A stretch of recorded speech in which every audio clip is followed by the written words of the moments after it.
Arratsaldeko 4:36 gaur emango zaio hasiera binakako txapelketa nagusiko 7. jardunaldiari eta honen bestez beserieko bideoan ez dugu esan, baina honekin emango zaio amaiera baita ere binakako txapelketa nagusiko lehen itzuliari. Larunbatean bai beserieko txapelketan eta bai lehen mailako txapelketan, nola lehenengo itzuliak edo eman duenaren bideo berezi bat egiteko asmoa badaukat. Eta ea hori ematen den, baina, goazen kontua kontu materian sartzera, izan ere esan bezala gaur hasiko da, eta sailkapena une honetan honelaxe dago. Laso eta Albizu dira sailkapenaren gorenean 5 punturekin, 4 dituzte bigarren postuan Elordik eta Zabaletak, 3rekin dira urrenez urren 3., 4., 5., 6. Larrazabal Mariezkurrena, Zabala Martija, Jaka Iztueta eta Artola Imaz, 2rekin dira 7. Altuna eta Ezkurdia, eta puntu bakarraren jabe 8. postuan Peio Etxeberria eta Rezusta.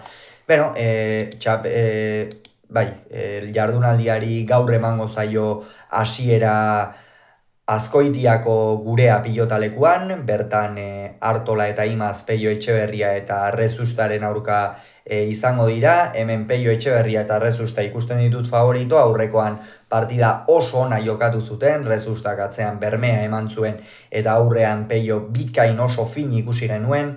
Gaurkoan beste aurkari klase batzuk izango dituzte, behar bada Rezustak atzean ere dominatzeko beta izango du, baina Ander Imaz ongi jokatzen ari da partida hauetan, naiz eta aurrekoan ez zuen batere maila honik eman, baina aurreko partidetan fin ikusi genuen, eta iruditzen zait bikote hau goraka datorrela, Peio Etxeberria Rezusta partida batzuk ere larri galdu dituzte, naiz eta 22 behin bakarrik iritsi diren, eta hemen horregatik Peio Etxeberria eta Rezusta favorito. Ikusiko du Iñaki Artolak zenbateraino duen jokoan sartzeko beta, Rezustari ere atzean pilota gaiztotzekoa, baina hasiera batean esan bezala Nafarrak eta Gipuzkoarrak osatzen duten bikotea ikusten dut favorito. Gaur baita ere Durangoko Ezkurdi pilotalekuan Elordi eta Zabaleta, Larrazabal eta Mariezkurrenaren aurka. Hemen Larrazabal eta Mariezkurrena ikusten ditut favorito, iruditzen zait Jon Mariezkurrena oso maila honean ari dela, aurrekoan ez zuten irabazterik izan, baina hala ere hor beti partidan oso sartuta egon ziren. Elordi eta Zabaletak batez ere Aitor Elordi gaitzeko erakustaldia eman zuen Eibarko astelena pilotalekuan Eguberri egunez, Zabaleta ere fin aritu zen, baina iruditzen zait hemen Jon Mariezkurrenak nabarmen nagusitu beharko lukeela atzean, eta horrek Larrazabali aurrean Elordiri erritmoa ezarri eta hartara tantoak erdiesteko aukera emango dio. Horregatik Larrazabal eta Mariezkurrena favorito.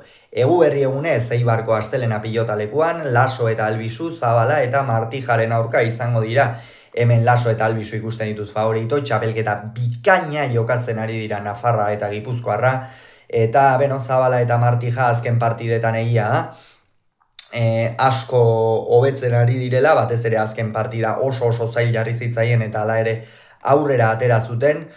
Aurrean Zabala saiatuko da, baina Laso eta Albizu oso momentu honean daude, biak ala biak joarekin eta jokoarekin, eta iruditzen zai Zabalak eta Martijak zaila izango dutela partida aurrera ateratzea.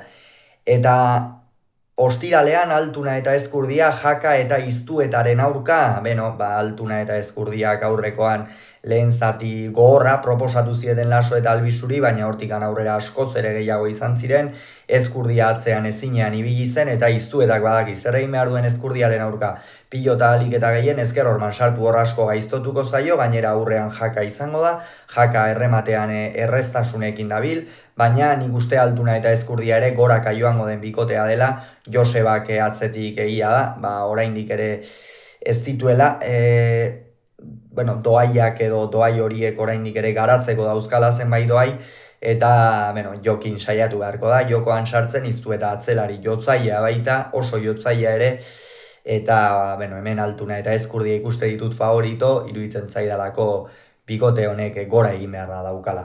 Hauxe beraz, uste duguna, gu Eguberri egunez, ostegunean Lasok eta Albizuk, Zabala eta Martijaren aurka jokatuko duten norgehiagoka horren analisi egingo du.